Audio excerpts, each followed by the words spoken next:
Welcome. In front of me I have SUUNTO Race, and I'm gonna show you how to change the language on this watch. First, we need to wake up the screen on our watch, and you can do it by pressing on any of the buttons. After you wake up the screen, press and hold the middle button to open the settings. In settings, find the general option and tap on it, then scroll down and find the language option. Once you find it, tap on it to enter. Here, select the language again. No, my bad. Language. It will open the list of languages.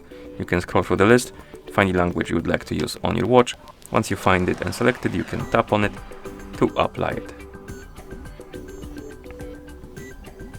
Like this. And once you're done, you can press the lower button to go back. Whoa, to watch face. My bad. Okay. And that's how you change the language on this watch. Thank you for watching. If you found this video helpful, please consider subscribing to our channel and leaving a like on the video.